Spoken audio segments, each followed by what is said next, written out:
Boker Or Beshem Hashem Naaseh Venatzliach pour ce cours très important ce lundi 14 du mois de juillet. Et nous sommes aujourd'hui le 18 du mois de Tammuz, Shiur qui nous est demandé pour l'élévation Bezrat Hashem, d'abord offert par la maman de donc Abigail Nachmani pour l'élévation de l'âme de son fils, le tzaddik Meir Shimon Amar Ben Abigail Aziza.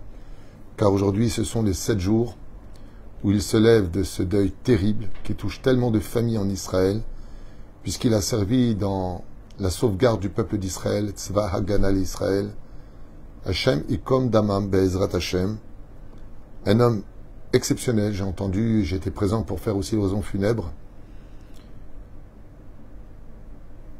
des tzadikim qui partent chaque jour, ou presque, et c'est de ça dont on va parler, puisque c'est les 7 jours du Chayal, Shalach Lebet Olamo. On aura une très forte aussi pensée pour un autre tzaddik exceptionnel qui est parti le même jour. Ils étaient dans la même plouga. Moshe Nissim Frej et tous les autres. Mais nous avons une priorité pour lui. Wa Hashem tenachenam began Eden Elion vechol ashorvim imam bichlal arachamim ve'asilichot vechen yiratzon amen. Que Dieu console Kol HaMishpachot HaShikulot, toutes les familles endeuillées. Et que Dieu bénisse chacun de nos enfants. Shevarech Bezrat Hashem et Tzva Hagana l'Israël pour cet extraordinaire Misirut Nefesh qu'ils font les Man Shemo Be'ahava. Alors, le titre de ce cours est un petit peu délicat. Je vous dis franchement, de faire un cours quand on perd des enfants de 20 ans qui, Bessachakol, essaient de, tant bien que mal, trouver une aiguille dans une meute de foin à travers une situation si difficile, si engendrée de pièges à chaque pas, à chaque instant. Ce que je voudrais vous dire, c'est que ça s'appelle, je dis donc, les soldats de Dieu. Pourquoi je dis les soldats de Dieu? C'est vrai que dans un pays, il y a une armée. L'armée, il y a l'armée de l'air, l'armée de terre, les infirmiers, l'infanterie, il y a toutes sortes de corps d'armée. Mais chez nous, les Juifs, c'est très différent. Comme le dit la Gemara dans Masechet Makot, Elef Lamaté, Elef Lamaté. Au niveau du Pshat, cela signifie que chaque tribu devait donner 1000 soldats. Comme ça nous dit Rashi. Kol Shevet, Elef Chayalim.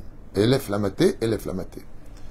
D'autres commentateurs disent que pendant que 1000 partaient en guerre pour la sauvegarde de la nation juive, il fallait qu'il y en ait 1000 qui restent à la yeshiva en train d'étudier la Torah.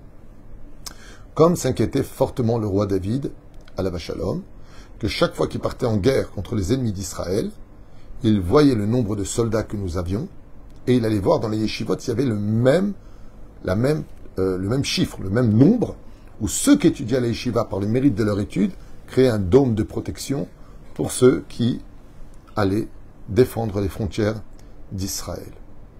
De tout temps, les choses ont été faites comme cela. À l'époque de Yoshua Binoun, du roi David, seuls les tzadikim rentraient dans cette extraordinaire mission de ne pas compter sur les miracles, mais de partir avec Hachem, défendre les frontières et la survie du peuple d'Israël, tellement discutée depuis sa conception. Mais la reine, il y a 2 sortes de soldats. Il y en a qui sont habillés en kaki et d'autres qui sont habillés en noir et blanc. Alors bien sûr, pas tout le monde peut rester assis toute la journée en train d'étudier, mais pas tout le monde aussi est fait pour servir dans l'armée d'Israël. C'est pour ça qu'en Israël, il y a les profils qui sont adaptés à chaque situation et beaucoup de réformés aussi chez les personnes non religieuses. Vous pouvez regarder et vérifier mes dires.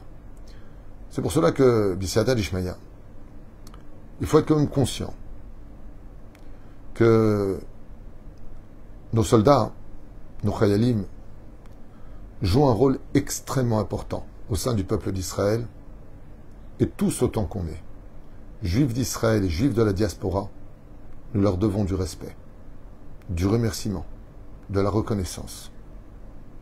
Pour toutes ces personnes qui, pratiquantes comme moins pratiquantes, sont capables de faire naître le bien, et un bien qu'on ignore, J'ai rencontré et lu beaucoup d'articles et des personnes qui m'ont raconté le nombre de miracles, entre autres un de mes neveux, incommensurable, qu'ils vivent en temps de guerre. Et nous le voyons ici. Rappelez-vous des Scud de Saddam Hussein. 39 Scud. Pas des grenades, des Scud. Un seul était tombé en Égypte, si vous vous rappelez. Il est tombé sur un immeuble, 80 morts. Tout s'est effondré. Nous n'avons pas eu un seul mort sur 39 Scud qui ont atterri dans notre territoire. 39. C'était l'allusion des 39 coups de bâton de nous. Faites attention.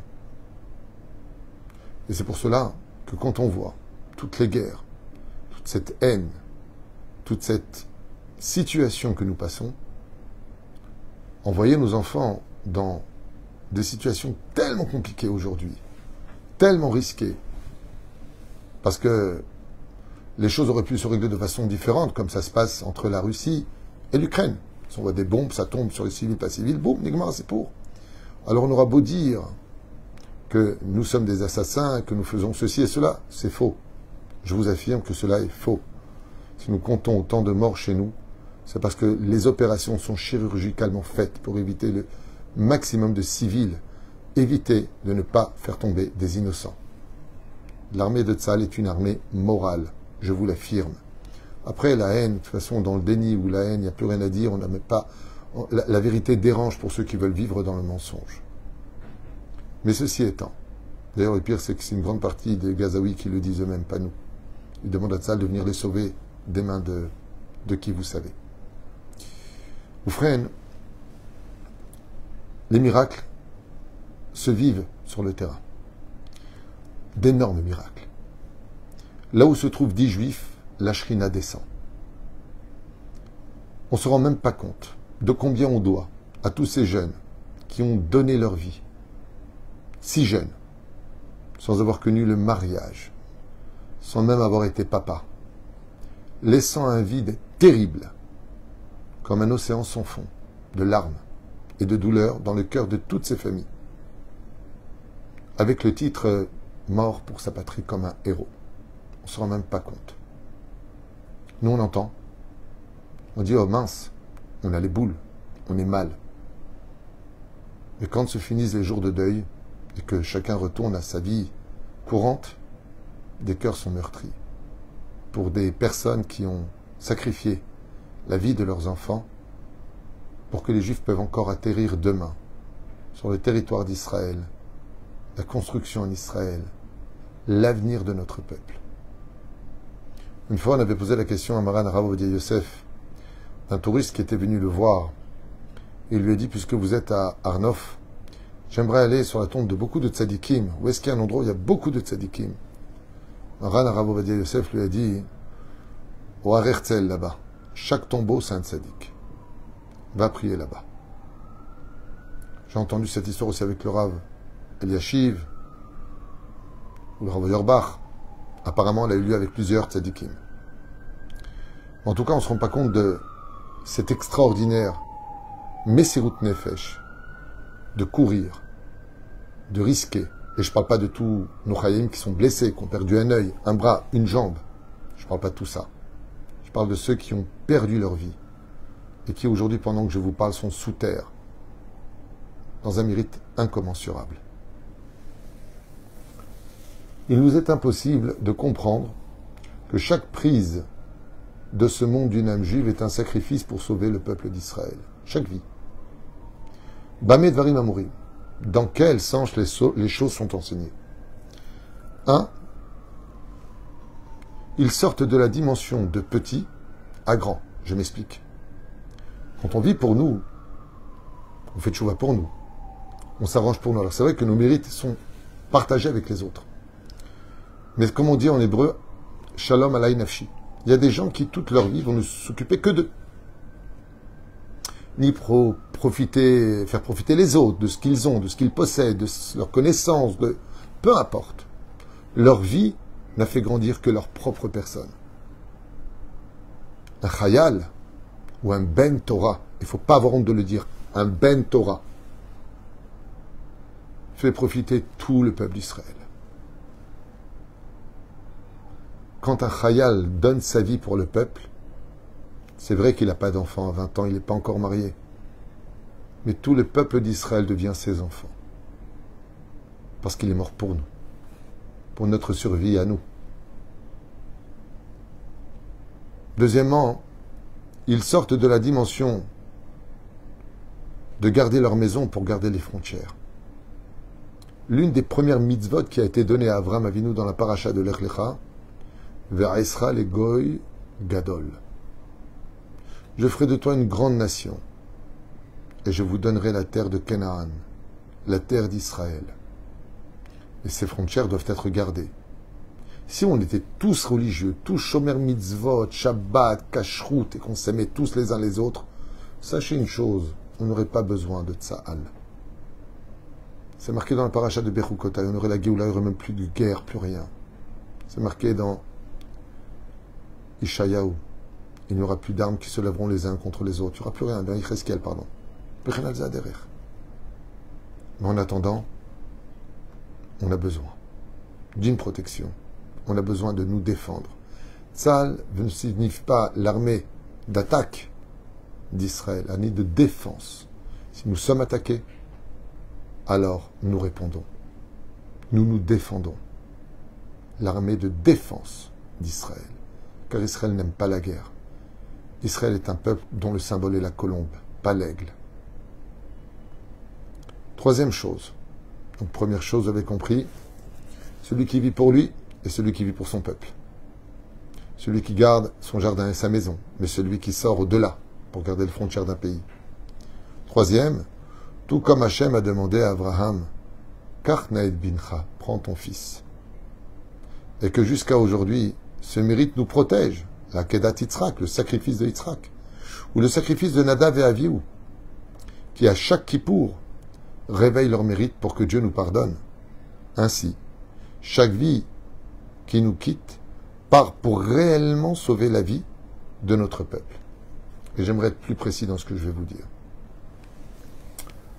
Que Dieu repose son âme, ma première femme, Shoshana, Aléa Shalom, quand elle est morte, il y a un grand rabbin de Haïfa qui était venu me voir et qui m'a dit de ce voyage éclair aller-retour pendant, c'était le mois de deuil, j'avais fini les 7 jours de deuil, et il m'a dit, êtes-vous le mari de Shoshana Twitou? Je lui ai dit oui.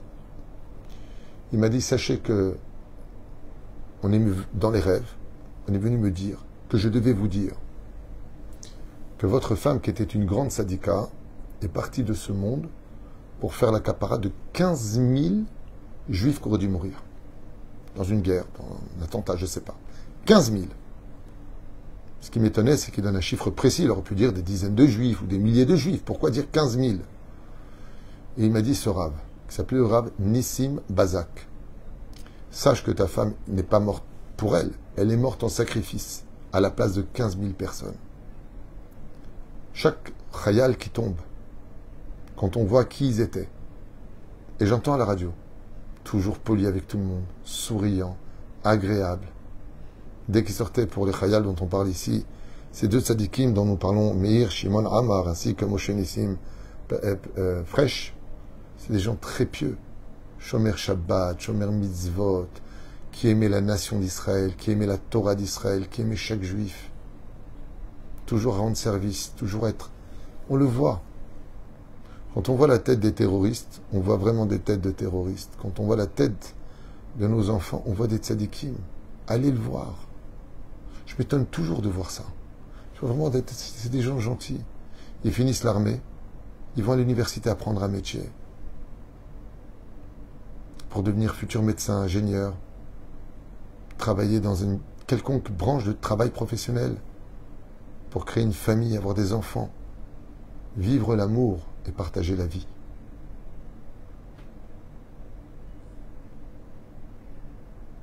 On voit une allusion d'ailleurs. Le mot Tsahal, quand vous l'écrivez, c'est Tzadi He Lamed. Hatzel, en hébreu, veut dire sauve-le. Hatzel, c'est le lait du mot Tsahal. Il sauve des vies. Pas sur le domaine rationnel, qu'un soldat sauve la vie de son peuple. Mais c'est pas n'importe quel soldat d'être un soldat d'Israël. c'est être un juif qui sert dans l'armée de défense d'une nation pour qu'on puisse étudier la Torah dans plus de paix, de sérénité et d'abondance. Shem Yikom Damam. Et c'est pour cela qu'il y a marqué Vatem Memlechet Kohanim. Il y a une allusion qui est magnifique. Tzahal, ça s'écrit Tzadi, c'est 90. He, ça fait 5. Lamed, ça fait 30. Celui qui s'est compté, 90 plus 5 plus 30 égale 125. Gematria, Kohanim. Kohanim. Tout comme le Kohen bénit les enfants d'Israël, protège et représente les enfants d'Israël devant Dieu. Sahal, Gematria, Kohanim. Quand vous voyez un Hayal, demandez-lui qu'il vous bénisse. Tout comme un Kohen te bénit, Yann Bracha, Gamru. Alors je sais très bien qu'il y a des Hayalim qui ne sont pas spécialement Shomer Mitzvot. J'ai fait mon service militaire en Israël, je l'ai fait en France, j'étais commando, et j'ai servi moi-même ici à Zikim. En 1991, j'étais soldat dans l'armée d'Israël. Je sais exactement ce qui se passe sur le terrain. J'ai fait mes classes à côté, justement. Azikim, c'est juste à côté de Gaza. C'est pas tout le temps cachère, c'est pas tout le temps comme il le faudrait. Mais ça, c'est un problème d'idéologie d'un pays qui a voulu se construire sans Torah. Mais quand tu grattes un tout petit peu et que tu leur parles de Torah, tout le monde écoute. Tout le monde le veut. Tout le monde aime la Torah. Am Israël Kedoshim. Comme je le répète souvent, je suis très mal à l'aise parce qu'on n'apprécie pas ceux qui étudient en noir et blanc la Torah. Je suis très mal à l'aise avec ça. Quel mérite ils ont. Nous, on a 30 Avrechim ici à Ashdod, 53 à Jérusalem. Je vous invite, chers amis, à parler avec eux. Ce sont des tzadikim. Chaque jour d'étude, soutien nos Avrechim. Soutien nos Chayalim, slicha. On prie pour eux. Quel dommage qu'on se dispute à savoir qui va écrire l'histoire. La plume ou le parchemin. Les deux écrivent l'histoire. Et donc j'aimerais faire un honneur en partageant ces quelques mots avec vous. Quand on voit les initiales de Meir Shimon Amar, c'est les lettres de Meir même. Shimon, Shin. Amar, c'est avec Aïn. C'est Shema. Shema, c'est la prière de Shaharit, Minha Arbit. Ol Malchut Shamaim. Vous savez ce que ça veut dire? Tout comme on dit Shema Israël, Adonai Eloheinu Adonai Ehad. Au Tamida, de la même façon, on doit retenir que chaque fois qu'un Hayal part de ce monde, il espère que sa mort sera entendue pour changer l'avenir du peuple d'Israël. Pas simplement qu'il prie pour nous, mais que nous, de là où il est en haut, mais que nous on change sur terre pour dire à Meir Shimon, Amar, t'es pas mort pour rien, tzaddik. On va faire tchouva. Ol Malchut Shamaim, ça veut dire prendre sur soi le joug des nations, le joug des mitzvot, pardon. Tu es parti de ce monde. Alors moi, dire une fille d'Israël, je prends sur moi, comme tu es mort pour nous, sans laisser d'enfants. Alors je vais donner des enfants par ma mitzvah. Tzahal, Tzadi, He, Lamed, c'est aussi les initiales de Tzva, Slicha, Sniut Hagana l'Israël. La pudeur. Je prends sur moi d'être pudique. Je prends sur moi de faire des brachot. Je prends sur moi de respecter l'anida. Je prends sur moi de devenir meilleur. Tout à l'heure, je vous ai dit qu'on ne sait pas. Chaque tzaddik qui part de ce monde pour avoir donné sa vie pour le peuple d'Israël. Kach naed binha, prends de grâce ton fils. Très curieux de voir que Mina Shamaim, quand je prends la gematria de Moshe, Nissim fraîche. C'est exactement la gematria de Kach naed binha. Prends de grâce ton fils. Es-tu prêt à le sacrifier pour l'avenir des enfants d'Israël? La reine, au nom de la Torah, que je représente à mon petit niveau, en tant que Haridi et fier de l'être, j'aimerais vous dire à tous, Toda Rabba Tzahal, merci pour ce que vous faites. Merci pour tous ces généraux qui ne dorment pas la nuit, à trouver des solutions, à déjouer les plans de notre destruction, merci d'exister. Nous qui étudions la Torah, nous sommes main dans la main. Toda Mikol Alev. On ne se rend même pas compte du nombre de miracles. C'est vrai que c'est Dieu qui a créé la lumière, mais il faut quand même aller appuyer sur le bouton pour la faire réagir, cette lumière. C'est Dieu qui fait tout. Et je peux vous affirmer qu'avec tous les miracles qu'on me raconte, il est certain que tout comme Dieu est avec ceux qui étudient la Torah dans les Baté Midrashot, dans les Kolelim et les Yeshivot, Akadosh Baruch Hu, il est aussi avec chacun de nos Chayalim sur le camp, sur le champ et sur les combats de l'État d'Israël. Am Israël Chai Vekayam. Peut-être que j'ai dit des mots que j'aurais pas dû dire, peut-être que j'ai vexé quelqu'un, je m'en excuse. Mais le secours non seulement exprime des vérités absolues, et je parle avec mon cœur. Je n'ai pas spécialement de texte à vous lire. Mais c'est vraiment pour partager avec vous ce grand moment où on oublie que chaque juif, là où il se trouve, se doit tous les jours de faire au moins un télim pour la sauvegarde de nos enfants. Parce que chacun d'entre eux est un diamant irremplaçable. J'aimerais finir en racontant une histoire que j'ai entendue de la bouche de mon ami Égal, Azriel, que j'avais entendu il y a très très longtemps. Il a raconté ce Shabbat à la maison. Et je trouve que cette histoire relève complètement ce qu'on appelle les effets dominos. Alors je vous explique. Cette histoire n'a rien à voir avec ça, juste cette idée à retenir. C'est l'histoire d'un homme juif qui malheureusement, dans son cas à lui, gagnait sa vie malhonnêtement. Il volait des voitures, puis changeait la plaque d'immatriculation, mais des voitures de luxe.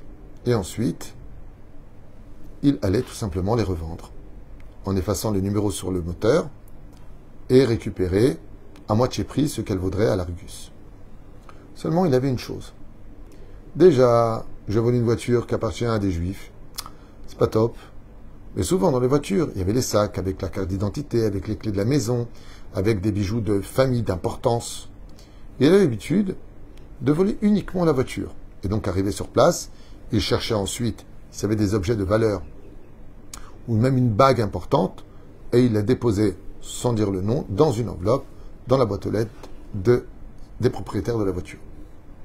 Voilà qu'un jour, il vole une Mercedes. Très content, dernier cri, il se barre avec, et au moment où il arrive pour aller la vendre, il cherche dans le coffre, la boîte aux gants, tout lieu où, peut-être, un objet d'importance appartiendrait au propriétaire pour le lui rendre. Si on vole au mode, comme disait, je veux juste la voiture. Le reste, je n'ai pas à le prendre. Pourquoi? Parce que la voiture, ils ont l'assurance. Ils faisaient des calculs. Un juif un peu tordu. Mais voilà qu'à sa grande surprise, en ouvrant la porte de derrière, il voit qu'il y a un bébé qui dort. Et là, il est désemparé. Waouh! Et là, il dit, je suis désolé, je ne peux pas vous la vendre. Il dit, qu'est-ce qu'il y a? Il dit, il y a un bébé derrière. Mon Dieu, les parents doivent être dans un état pas possible. Il fait demi-tour et il voyage à toute vitesse, exactement là où était garée la voiture. Et du ciel, on a voulu que la place soit libre. Il se gare là-bas. Et au moment où il voulait prendre le bébé pour le déposer devant la porte des parents, au moment où il ouvre la porte et qu'il prend le bébé dans les bras, il y a une main qui se pose sur lui en lui disant « Merci monsieur, merci monsieur, merci », il se retourne, c'est le père. Vous avez été extraordinaire, merci, je ne sais pas comment vous avez ouvert la porte. J'ai oublié mon enfant. Comme tellement de gens aujourd'hui, à cause des portables et de leurs pensées et leurs soucis, oublient que le petit est en train de dormir. Leur esprit s'enfuit. Il y a eu beaucoup de morts et d'accidents comme ça. Et là, lui, il ne sait pas quoi faire. Le propriétaire de la voiture est là. Il a ramené la voiture, mais lui, il voulait la voler. Et il lui dit, oui, oui, parce que le petit, il faisait très chaud dedans. J'ai essayé de le sauver. Il dit, mais vous êtes un héros, je vais vous payer. Un truc de fou. Venez à la maison, je veux vous récompenser. Je suis désolé, j'ai laissé juste une demi-heure, mais c'était déjà énorme. Pas de problème, récupérez-les. Il lui offre à boire. Il faut qu'on devienne amis. Si mon fils était mort, je m'en serais voulu à vie. Je dois absolument vous présenter à mon rave. C'est un grand rave. Un homme qui voit au-delà des oulala, rasra, qui voit quoi, que je suis voleur. Il a peur. Il dit non, il faut que vous veniez. Et il l'amène devant le rave. Tant lui, il n'est pas religieux. Et le rave, il le regarde comme ça. Celui qui sauve une âme, sauve un monde entier. Et il le bénit, et le bénit, il le bénit. Il lui dit, je vous propose quelque chose. J'aimerais que vous fassiez Shabbat avec moi. Le père de l'enfant lui dit, quelle sroute! Waouh, faire Shabbat. Il voit qu'il est honoré, il dit bon, bah, ok. Et voilà qu'il fait Shabbat chez lui. Les chants de Shabbat, waouh, embaument son cerveau. Il écoute les Dvar Torah. Quelque chose se casse en lui. Et il lui parle de la Emouna. Et il lui parle de tout ça. Et voilà que Motzei Shabbat arrive. Il remercie, c'est un super Shabbat. Cordon bleu, merci madame la rabbinite. Kol tov fait. Et au moment où il vient pour partir, il lui dit le Rav, tu sais, je sais que tu as volé des voitures. Et je sais que tu es un voleur de voitures et que tu n'as pas essayé de sauver le petit. Que tu as ramené la voiture pour rendre le petit. Alors il lui a dit, et pourquoi vous me dites ça? Il a dit parce qu'il y a marqué dans la deuxième Mishnah du 4e chapitre de Masechet Avot, au nom de Ben Zoma, mitzvah goreret mitzvah. Il lui a dit, toi, tu n'as pas fait forcément des choses bien dans ta vie. Et tu as toujours veillé à minimiser le maximum de dégâts. Tu as fait toujours la misère au moins de ramener ce qui était cher au cœur personnel des propriétaires des voitures que tu volais. Certes, les assurances les ont remboursées, donc eux n'ont rien perdu, mais toi tu restes un voleur. Et tu leur as apporté les choses. Le fait que tu aies de la pitié pour apporter ces objets, ces cartes d'identité, ces clés, tellement de soucis qui auraient pu être occasionnés à cause de ton vol, sache que dans le ciel, on a voulu que tu fasses tes chouvas. Quand il a entendu ça, il a dit, waouh, je lui ai rien dit, et il sait tout. Sache que du ciel, même si nous on fait des choses des fois qui sont pas très correctes, mais qu'on essaie un peu de s'améliorer, ce peu d'amélioration est vu dans le ciel qui nous ouvre les portes de la teshuva. Et ce garçon dont je vous parle a fait une très sincère teshuva, grâce à ce Rav, mais surtout grâce au misot qu'il a fait de minimiser le moins de disputes possibles, le moins de colère possible, le moins d'insultes possible. On est tous émotionnels, on a tous des émotions, on a tous des... À plus forte raison, même quand on a des chayalim qui ne sont pas spécialement religieux, ils ont une kavana, servir chaque juif sur l'état d'Israël. Et Yezichram Baruch. Kol Tov et Litraot.